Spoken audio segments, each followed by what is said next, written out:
বাজার করে এনেছে রে বাবা।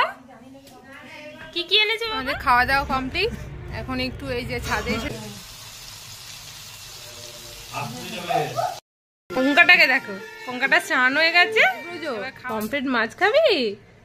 এই পমফ্রেট মাছ। এ বাবা কি খাচ্ছ? বাবা পরোটা খাচ্ছে, দেখো এই দেখো পরোটা খাচ্ছে। এটা কি খাচ্ছ? পরোটা? উই বাবা দেখো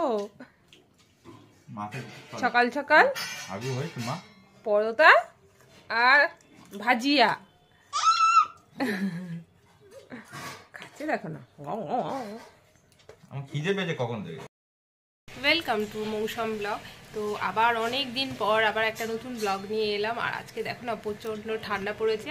তো প্রচণ্ড ঠান্ডা পড়েছে সকাল থেকে। এই যে এখনো কাঁথা টাথা কিচ্ছু, কাঁথাটা সরি কম্বল কম্বল এখনো দেখো যেমনকার সেরকমই পড়ে রয়েছে। আর এই যে পঙ্কাটাকে দেখো সকাল থেকে দুষ্টুমি করেই যাচ্ছে দুষ্টুমি করেই যাচ্ছে পঙ্কা বুড়ো।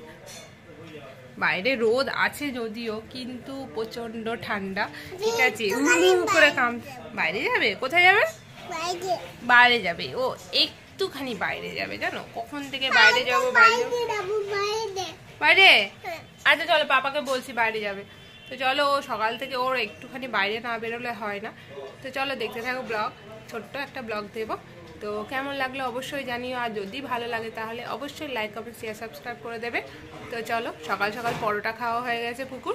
আর আমাদের আজকে সবার ব্রেকফাস্ট হচ্ছে পরোটা। তো চলো ব্লগটা দেখতে থাকো। কত বাজার করে এনেছে রে বাবা?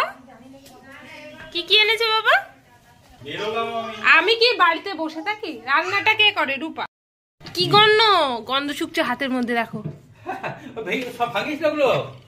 এগুলো কি? এটা কি? এটা গাজর পেঁয়াজ কলি। কি এই সাতটা? তো পুকু তো সবজি বাজার নিয়ে খেলছে, আর আমি এদিকে দেখো পমফ্রেট মাছটা গ্রিল করে ওর জন্য গ্রিলটা বানাবো। ও পমফ্রেট মাছটা খেতে ভীষণ ভালোবাসে, তো সেই জন্য পমফ্রেট মাছটাকে আগে ম্যারিনেট করে নিয়েছি। তো তারপরে ওই যে বাটার দিয়ে ওটাকে গ্রিল বানাবো।